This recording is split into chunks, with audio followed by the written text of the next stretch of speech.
Okay, so for anyone who's already using AI tools like ChatGPT, Claude, Gemini, yeah, they can do amazing things.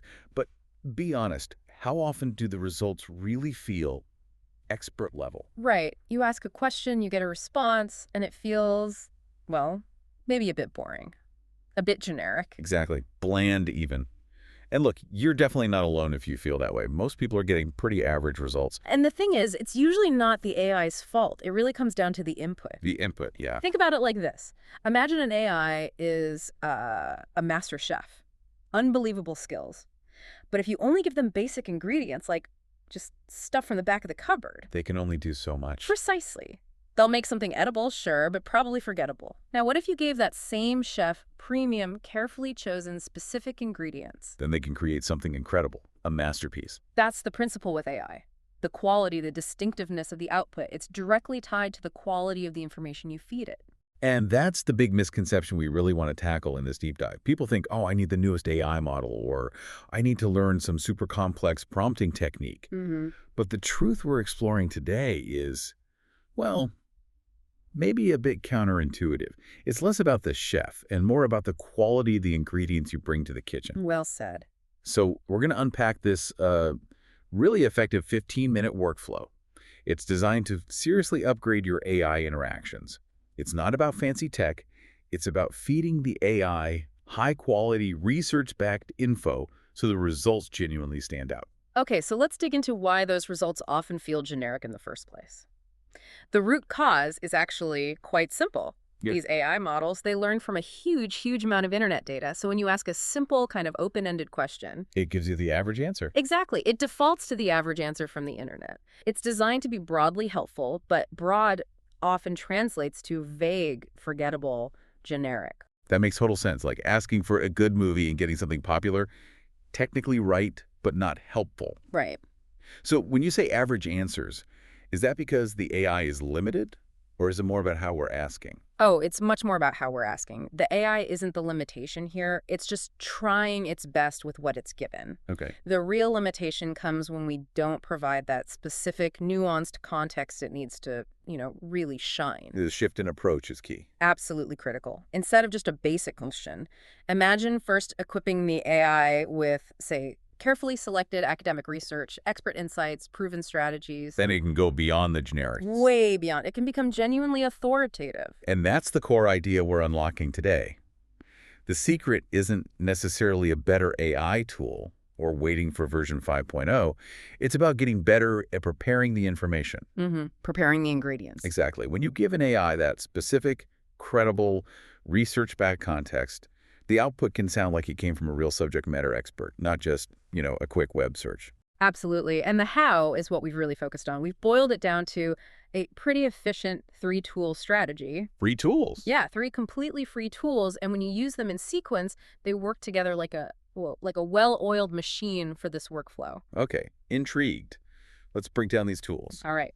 First up, Google Scholar. That's our source for finding credible academic research. Got it. Academic backbone. Then there's NotebookLM. Oh, I This see. tool is fantastic for organizing and, importantly, analyzing that research. We'll analyze the research. Mhm. And the third, And finally, Gemini Advanced. We use this for actually generating those expert-level outputs based on everything we've gathered. Google Scholar, NotebookLM, Gemini Advanced. Each one has a very specific job, and they really complement each other. You bring them together in this way, and the results, they're genuinely impressive. It's a system for moving beyond those average AI interactions. Okay, let's dive into step 1 then.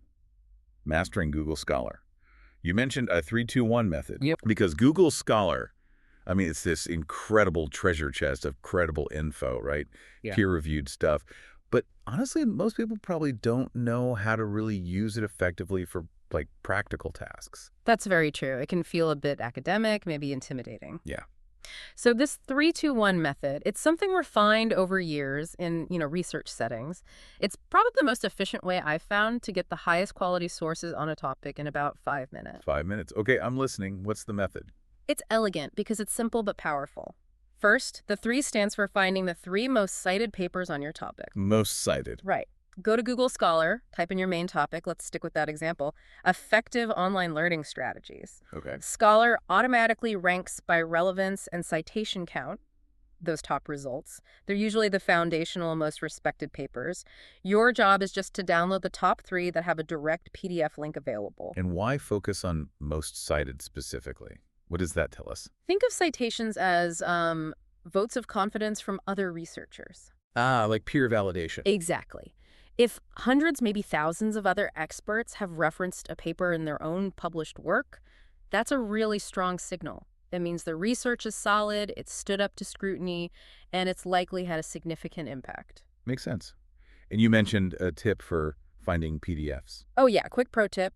If you're not seeing many direct PDF links, just add filetype.pdf to your search query. Filetype.pdf. Yep, that tells Google Scholar to only show results where a PDF is directly downloadable. Saves a lot of clicking around. Smart. Okay, so that's the 3. What's the 2? The 2 is for getting the 2 most recent papers. This is crucial. It balances those classic, highly cited papers with the absolute latest thinking. Right, because fields evolve. Constantly. So on the left side of the Google Scholar results page, you'll see a filter for time. Click any time and change it to show papers published in, say, the last 2 or 3 years. Okay. Download 2 solid-looking recent papers. This gives you the cutting edge, the newest discoveries, and sometimes you'll see overlap. A paper might be both highly cited and very recent. Is that good? That's a fantastic sign. It means you've likely found something that's both influential and super current. Gold dust. Nice. Okay, 3 most cited, 2 most recent. What's the 1? The 1 is, I think, the secret weapon here. Find 1 review paper. A review paper? Yeah, just add the word review to your original search query. So effective online learning strategies review. Okay, why are review papers so valuable? They're gold mines. Nice. Seriously. Review papers are usually written by established researchers who have spent months, maybe even years, reading and analyzing hundreds of individual studies on a specific topic. Wow. They synthesize all the key findings, they identify the major trends, point out where there are still gaps in the research. It's all summarized in one comprehensive document. So it's like having a research assistant do a massive literature review for you. Exactly that. It saves an incredible amount of time and gives you a high-level overview you just can't get otherwise. So the 3-2-1 method combined. It gives you this really well-rounded perspective. You get the historical foundation from the most cited, you get the cutting-edge insights from the recent papers, and you get that integrated, holistic overview from the review paper. It ensures you're not missing critical angles. Precisely. And importantly, you're building your knowledge on sources that actual experts in the field trust and use themselves. It's robust, it's efficient, and it sets you up perfectly for the next step. Okay, great. So we've used the 3-2-1 method, and we've got our 6 high-quality PDFs from Google Scholar. Powerful first step. But now comes the maybe slightly daunting part. You're looking at these dense academic papers. The wall of text. Yeah. How do you actually make sense of it all efficiently? This feels like where overwhelm could set in. And that's exactly where our second tool, NotebookLM, comes into play. It's designed to turn that potential overwhelm into clear, actionable insights. NotebookLM, that's the Google AI research assistant you mentioned. That's the one. Yeah. And its key strength is that it's specifically designed to work with your uploaded documents. This is crucial. Why is that so important? Because unlike general AI chatbots that pull from the whole internet and might occasionally hallucinate or make things up. Right, we've all seen that happen. NotebookLM stays rigorously grounded in the source material you provide. It bases its answers and analysis directly on the content of those PDFs you uploaded. Okay, that's a big deal. It keeps it focused and factual based on my research. Exactly. So setting it up is actually really easy. You go to NotebookLM, create a new notebook, give it a clear, specific name related to your topic like online learning strategies research. That helps the AI understand the focus. Yep, gives it context. Then you just upload those 6 PDFs you downloaded from Google Scholar. Drag and drop or use the upload button. And it just digests them. It processes them, yeah. Reads them, understands the content. Usually only takes a minute or 2, depending on the size. Okay, PDFs uploaded. Now what? Ooh. You mentioned something about using the discover function strategically. My first thought would be, okay, find me more papers. That's the common instinct. And Discover can find more academic papers, but the results can be a bit mixed sometimes. For this specific workflow, we use it a bit differently. How so? Instead of asking for more papers, ask it to find related practical content, like YouTube videos. Ah, interesting. Give me an example. Sure. You could ask something like, please find YouTube videos offering useful tips on how to improve time management skills for online students. I see. So you're deliberately bridging the gap between the deep academic research in your PDFs and more practical, maybe real-world applications or advice. Precisely. You get that solid academic foundation from the papers, and then you layer on practical tips or demonstrations from, say, video content. It creates a much more holistic understanding theory meets practice. That's really clever. Okay, so we've got our sources loaded, maybe added some practical videos. What next in NotebookLM? Generate a mind map. NotebookLM can create a visual overview of your research sources. A mind map. How's that helpful? It's incredibly useful for quickly seeing the main themes and subtopics that emerge across all your documents. You can see how concepts connect, which ideas are prominent. It's like a bird's eye view. Exactly. And you can click to expand different branches of the map to quickly get a summary of the information related to that specific theme within your sources. It helps you orient yourself really fast. Okay, mind map done. Now the crucial part, actually extracting the killer insights. I know you have two specific questions you recommend asking NotebookLM. Yes, these two questions consistently deliver high-value insights. They cut through the noise. What are they? First question. Following the 80-20 rule, list the 10 most impactful aspects related to your topic. 80-20 rule. Yeah. So focusing on a vital few things that make the biggest difference. Exactly. It forces the AI to identify what truly matters most according to the research you provided. Okay, that's powerful. And the second question. This one often uncovers the real gems, the surprising stuff. Ask, what are the 10 most counterintuitive elements about your topic? Counterintuitive. Things that go against common assumptions. Precisely. These surprising findings, the things that make you go, huh, really? Huh, often become the most interesting, memorable, and valuable parts of whatever content you create later. They make your output stand out. Find the most impactful, find the most surprising. Got it. And you mentioned something important about saving these insights. Yes, crucial point. NotebookLM doesn't currently save your chat history between sessions. So when it generates those impactful or counterintuitive lists or any other insight you find valuable, Copy and paste them somewhere immediately. right away, put them in the built-in notes section within NotebookLM itself or in a separate document. Just make sure you capture them before you close the notebook. Good tip. Don't want to lose that gold. Okay, so we've gathered research, analyzed it with NotebookLM, extracted the key, impactful, and counterintuitive points. Which brings us neatly to step 3. This is the moment where the magic really happens, creating that truly expert-level content using Gemini Advanced. Right, we've done the prep work, gathered the premium ingredients. Exactly, we've done the heavy lifting of finding quality research and pulling out the core insights. Now, it's time to leverage all of that to generate something. The key difference here, the real game changer compared to just asking a simple question, is how we prompt Gemini, right? Absolutely. It's all about the prompt. Instead of a basic query, you're going to construct a rich, detailed prompt that feeds Gemini all the valuable information you just gathered from NotebookLM. Okay, walk me through the structure of this super prompt. Sure. It generally follows a clear structure. First, you define a specific role for the AI. Like telling it who to be. Precisely. Start with something like, as an expert in your specific role, create. So maybe as an expert in educational program design. Got it. Sets the context. What's next? Then state the specific deliverable you want. What exactly should it create? For instance, a detailed outline for an online course. Role, then deliverable. Clear. Now, here comes the crucial part, feeding it the insights. You literally paste in the lists you got from NotebookLM. Start with the most impactful factors. Just paste that 80-20 list. Yep. Then paste in the counterintuitive findings, that list of surprising elements. Okay, impactful and counterintuitive points included. You might also want to add a few other key research themes that you identified, perhaps from looking at your mind map in NotebookLM. Just bullet points of other important concepts. So layering in more context from the research. Exactly. And finally, outline the deliverable requirements. Be specific about what the final output should look like. What do you mean by requirements? Describe the format, the sections, the tone, the target audience, for example. The outline should include 5 modules. Each module needs learning objectives, key activities, and a mini quiz. The tone should be encouraging and accessible for beginners. Wow, okay, so you're giving it the role, the task, the core insights from your research, and detailed instructions on the final product. Precisely. You're giving it everything it needs to act like an expert using the specific high-quality information you provided. And the difference in the output, I assume it's noticeable. Oh, it's night and day. It's immediately strikingly obvious. Instead of generic fluff you could find anywhere, It actually uses the research. yes, it will reference specific findings. It will incorporate those counterintuitive insights that make the content so much more interesting and informative. The Oh. whole thing feels authoritative, deeply knowledgeable. It goes way beyond surface level stuff.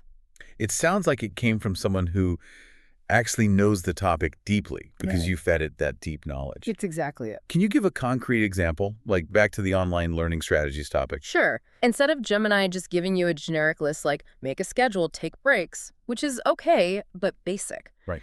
Using this detailed prompt method, drawing on research about, say, cognitive load theory or spaced repetition you found, you could ask it to create an interactive course outline for developing 21st century online learning skills. Yeah. And it might come back with specific modules on metacognition, digital collaboration tools, and information literacy, suggesting specific activities like peer review assignments based on research findings, or mini quizzes using principles of active recall you highlighted from your sources. Wow. That's a huge difference. Much more specific, actionable, and evidence-based. Completely different level. And once you get comfortable with this basic text-based workflow, you can really start thinking bigger. How so? What are some advanced applications? Well, don't just stop at outlines or articles. Use those insights to create multimedia content. Ask Gemini. Based on these key points and counterintuitive findings, outline a 10-slide presentation. Oh, interesting. Like for a work presentation. Exactly. Or draft a script for a 5-minute YouTube video explaining these surprising research findings about your topic. Or even design the layout concept for an infographic summarizing the most effective strategies discussed in this research. So repurposing the core insights into different formats. Mm-hmm. Think about business strategy, too. If your research was on, say, the effectiveness of different customer loyalty programs, Yeah. you could use this method to generate a detailed plan for a new loyalty program, specifying reward types, tier structures, KPIs to track, all grounded in the academic evidence you gathered, not just industry fads or guesswork. That's incredibly practical for business applications. Definitely. And even for personal development. Say you researched mindfulness techniques for stress reduction. Okay. You could ask Gemini to create a personalized 30-day mindfulness practice program, complete with specific daily exercises, maybe even short scientific explanations for why each practice works, based on the papers you fed it. Tailored, evidence-based personal plans. The possibilities really do seem limitless once you nail this preparation workflow. They really are. And it brings us back to the core message, really. The huge difference between getting, kind of average AI results and consistently producing extraordinary expert-level outputs. It isn't about chasing the newest software update or learning some secret prompt trick. No. It's fundamentally about changing your approach.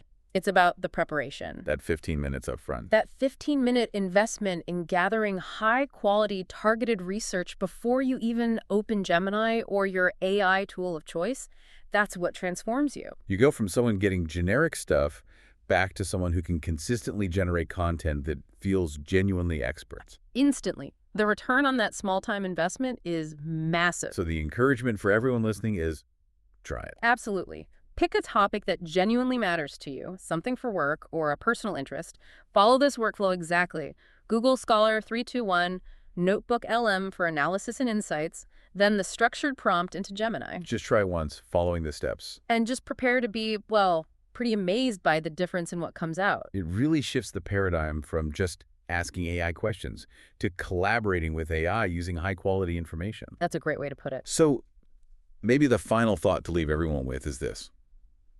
Once you experience what's possible, once you see the kind of expert-level output you can get when you combine quality research with these powerful AI tools, how will that change things for you? How will this new approach change the way you tackle everyday information challenges, the way you approach creative projects, or even how you build your own expertise?